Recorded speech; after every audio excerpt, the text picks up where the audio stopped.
John Mouse Raises the Alarm by Roger Hargreaves. This was my favourite book when I was at infant school. It was the middle of the night, and everybody was asleep in Apple Tree Cottage. Mr. Simpkin was fast asleep in his bedroom. He was dreaming about being able to fly like a bird through the sky. In his dream, he was flapping his arms and soaring high above the open countryside. It was a beautiful dream. Ginger the cat was fast asleep in the kitchen. He was dreaming about chasing a dog, and the dog being frightened and hiding up a tree. What a lovely dream for a cat to dream! And somebody else was fast asleep that night in Apple Tree Cottage. The Mouse family. Mr. and Mrs. Mouse were asleep. Grandpa Mouse was asleep.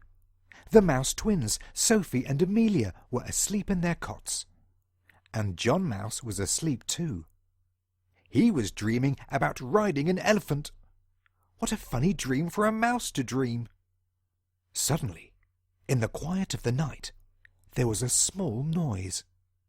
A sort of breaking glass noise. This woke John Mouse from his elephant dream, and he got up, rubbed his eyes with his paws, yawned, and went to see what was happening. He opened his tiny front door, which leads out into Mr. Simpkin's dining room, and peeped out.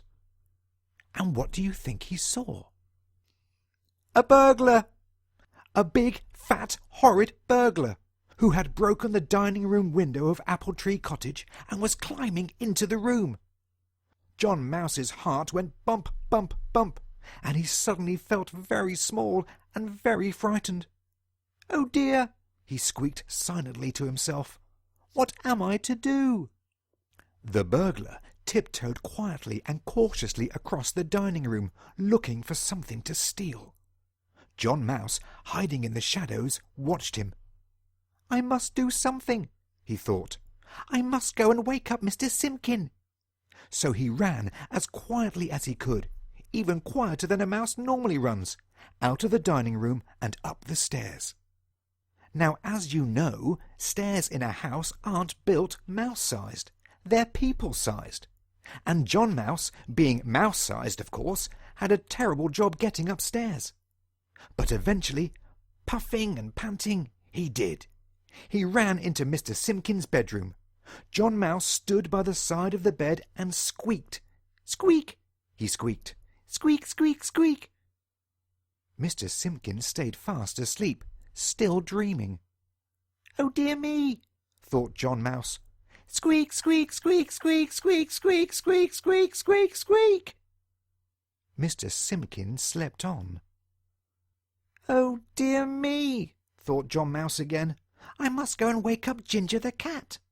So he ran as fast as his paws would carry him, out of the bedroom and down the stairs and in through the dining room door.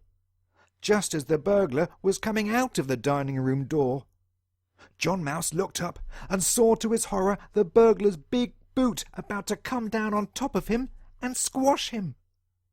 Luckily, John Mouse is a very quick-thinking mouse, and he managed to jump out of the way. The burglar, carrying some silver knives and forks he had stolen from the dining room, didn't notice the small figure of John Mouse, and went off across the hall into Mr. Simpkin's study. John Mouse stood by the dining room door with his heart going bump, bump, bump again. Then he ran to the kitchen to wake Ginger the cat. Ginger the cat was still dreaming. John Mouse stood by his basket and squeaked at the top of his squeak. "Squeak, squeak, squeak, squeak, squeak!" Ginger the cat slept on. John Mouse even tugged Ginger's whiskers, but still Ginger slept on. Then John Mouse saw a ball of string, and that gave John Mouse an idea. We said John Mouse was a very quick-thinking mouse, didn't we?